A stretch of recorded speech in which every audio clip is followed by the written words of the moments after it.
Hello dear students, welcome to school of scholar Malkapur. Subject Sanskrit, standard 7th। Last video में हमने ना हम भीता ना हम त्रस्ता इस पाठ के अंतर्गत प्रश्नोत्तरों का अभ्यास कर लिया है। आज हम इसी पाठ के व्याकरण विमर्श अंतर्गत लंग लकार पर चर्चा करने वाले हैं। ठीक है, जैसे कि हम जानते हैं कि संस्कृत में लकार होते हैं। लकार यानी जैसे हम हिंदी, मराठी, इंग्लिश में कहते हैं काल, टेंस, तो संस्कृत में लकार होते हैं। तो आज हमें लंग लकार का अभ्यास करना है। लंग लकार हमेशा भूतकाल के प्रयोग में होता है। भूतकाल यानी जो घटना घटित हो चुकी हो, उसके अर्थ में हम लंग लकार का प्रयोग करते हैं। लंग लकार यानी भूतकाल। ठीक है, भूतकालार्थे लंग लकारस्य प्रयोगः भवति। भूतकाल का प्रयोग हम लंग लकार के लिए प्रयोग करते हैं। धातूनाम् अन्ते लंग लकारस्य कृते अत्, अताम्, अन्, अह, अतम्, अत्, अम्, आव, आम योजयामः। लंग लकार के लिए हम किन प्रत्ययों का प्रयोग करते हैं? जो अभी हमने कहे हैं, अत, अताम, अन, अ, अतम, अत, अम, आव, आम।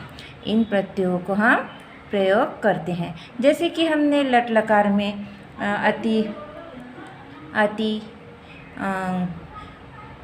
अत, अंति, असि, अथ, अत, आमि, आव, आम, तो इन सामान्य प्रत्ययों का अभ्यास किया है। उसी तरह लंग लकार में भी ऐसे प्रत्यय हैं। यहाँ आपको जैसे सामान्यतः धातु त पूर्वम अलंग अकारम योजयामः। लंग लकार का एक ही ऐसा जैसे हम कह सकते हैं ट्रिक है, जो हम समझ सकते हैं कि ये लंग लकार है। कैसे समझ सकते हैं? क्योंकि हमेशा मूल धातु के पहले अ होता है। जैसे कि देखिए, मूल धातु है भू, मूल धातु है भू, लेकिन भू के आगे हमेशा क्या होगा? अ। जैसे गम धातु है, अभी गम धातु है, गम गच्छति आपको मालूम है, तो गम धातु के पहले होगा अ। जैसे कि मूल धातु है पठ, पठ धातु सभी जानते हैं, जैसे कि पढ़ना, पठ धातु है। अब पठ धातु मूल धातु है, लेकिन इसके पहले अ आएगा, जैसे कि अपठ हो, तो अ है, इसलिए ये समझ में आ जाएगा कि ये लंग लकार है। ठीक है, और जैसे हमें प्रत्यय तो याद करने ही है, हर लकार की तरह तीनों वचनों और तीनों पुरुषों में हमें सामान्य प्रत्यय का भी अभ्यास करना है और धातु रूप का भी अभ्यास करना है। ठीक है, तो पहले हम देखेंगे कि धातु रूप कैसे बनता है लंग लकार में। ठीक है, तो यहाँ देखिए दिया गया है अ प्लस पठ। अब अ ये लंग लकार में होता है, जैसे कि मूल धातु के पहले अ होता है लंग लकार में, ये आप ध्यान में रखें। और मूल धातु क्या है? पठ, पठ के पहले क्या आ गया? अ। देखिए, अब सामान्य प्रत्यय है इसमें, जैसे कि हमने ऊपर पढ़े अत, अताम, अन, अत, अताम, अन, अह, अतम, अत, अम, आव, आम, तो ये हो गए इसके सामान्य प्रत्यय। प्रथम पुरुष एक वचन अत, प्रथम पुरुष द्विवचन अताम, प्रथम पुरुष बहुवचन अन। मध्यम पुरुष एक वचन अह, मध्यम पुरुष द्विवचन अतम, मध्यम पुरुष बहुवचन अत। उत्तम पुरुष एक वचन अम, उत्तम पुरुष द्विवचन आव, उत्तम पुरुष बहुवचन आम। ठीक है, तो आपको ये सामान्य प्रत्यय याद करने ही है, क्योंकि अगर ये याद होंगे तो आप कोई भी धातु चला सकते हैं। जैसे कि यहाँ देखिए, पठ धातु, यहाँ पे धातु रूप हमें दिया गया है पठ धातु। अब अ पहले होता है, मूल धातु के पहले अ होता है सिर्फ लंग लकार में। बाकी कोई भी लकार हो उसमें अ पहले धातु के पूर्व नहीं लगता, सिर्फ लंग लकार में धातु के पूर्व अ लगता है। ठीक है, जैसे कि हर जगह देखिए आप पठ, पठ, पठ, पठ, पठ, पठ, पठ, पठ, पठ। अब इनमें सब जगह तीनों वचनों और तीनों पुरुषों में पहले क्या है? अ। देखिए अ, धातु के पूर्व अ आया है, ठीक है। और इसके हमने मूल प्रत्यय कौन से देखे हैं? अत, अताम, अन, अह, अतम, अत, अम, आव, आम। तो हमें अब धातु रूप बनाना है। अब मूल धातु है पठ।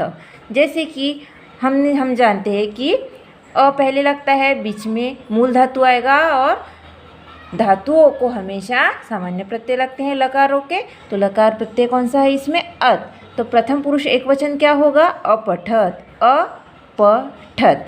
अब ठ हलंत है इसलिए अ उसमें जुड़ जाता है, इसलिए पूरा ठ होगा। अब ठ त यानी अपठत, अ तो है ही पहले, तो द्विवचन इसका रूप होगा अ है पहले, देखिए अ प ठ ताम, यानी ठ हलंत है इसलिए अ उसमें ज्वाइन हो जाएगा और ठ का हो जाएगा ठा, ठ हलंत है इसलिए पूरा ठ बन जाएगा, इसलिए अपठताम। नेक्स्ट बहुवचन अपठन।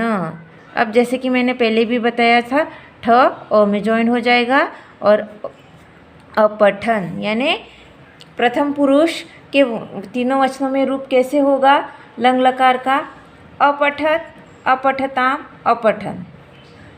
प्रथम पुरुष एक वचन अपठत, प्रथम पुरुष द्विवचन अपठताम, प्रथम पुरुष बहुवचन अपठन। अब आप इसमें कोई भी धातु ले सकते हैं, कोई भी धातु, जैसे कि यहाँ गम धातु है, जैसे कि ठीक है, गम गच्छ, लेकिन इसका रूप बदल जाता है, ठीक है। तो अ प्लस गम प्लस अत, तो कैसा होगा? गम का हम लेंगे, गच्छति लेते हैं हमेशा, तो अगच्छत, अगच्छताम, अगच्छन, अगच्छः, अगच्छतम, अगच्छत, अगच्छम, अगच्छाव, अगच्छाम, ठीक है। तो इसी तरह से मध्यम पुरुष एक वचन हमने पठ धातु लिया है, तो मध्यम पुरुष एक वचन में उसका रूप देखेंगे कैसे होता है? अ प्लस पठ, जैसे अ होता ही है, मैंने पहले जैसे कहा था। और मध्यम पुरुष एक वचन का लंग लकार में सामान्य प्रत्यय है अह, तो पठ में अह ज्वाइन करेंगे तो हो जाएगा अपठः। नेक्स्ट अ प्लस पठ प्लस अतम। अब ठ हलंत है इसलिए अतम, मध्यम पुरुष द्विवचन का सामान्य प्रत्यय है अतम, इसलिए पठ में अतम जोड़ देंगे तो क्या होगा? अपठम। बहुवचन अत, तो क्या होगा? अपठत, यानी मध्यम पुरुष एक वचन अपठः, मध्यम पुरुष द्विवचन अपठतम, मध्यम पुरुष बहुवचन अपठत। उत्तम पुरुष लेंगे। अब उत्तम पुरुष में क्या है? उत्तम पुरुष में सामान्य प्रत्यय क्या है?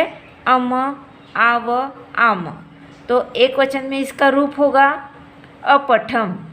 उत्तम पुरुष एक वचन में क्या होगा रूप पठ धातु का? अपठम। लंग लकार में, लंग लकार के अंतर्गत हमें देखना है कि रूप धातु रूप कैसे बनते हैं। तो एक वचन में उत्तम पुरुष एक वचन अपठम, उत्तम पुरुष द्विवचन अपठाव, उत्तम पुरुष बहुवचन अपठाम, ठीक है। तो इस तरह से हमने लंग लकार के सामान्य प्रत्ययों सहित धातु रूप का भी अभ्यास किया है। तो अब हम आगे देखते हैं कि इसके वाक्य कैसे बनेंगे, ठीक है। तो पहले हमें पुरुष, लिंगम, एक वचन, द्विवचन और बहुवचन, जैसे कि अब यहाँ स्त्रीलिंग और पुल्लिंग दोनों में दिया गया है। वाक्य कैसे बनाना है हमें दोनों में दिया गया है, ठीक है। तो हमने अभी जैसे धातु रूप का अभ्यास कर लिया है। नेक्स्ट वीडियो में हम वाक्यानी देखेंगे कि वाक्य कैसे बनाएंगे। आज के लिए इतना ही, धन्यवाद।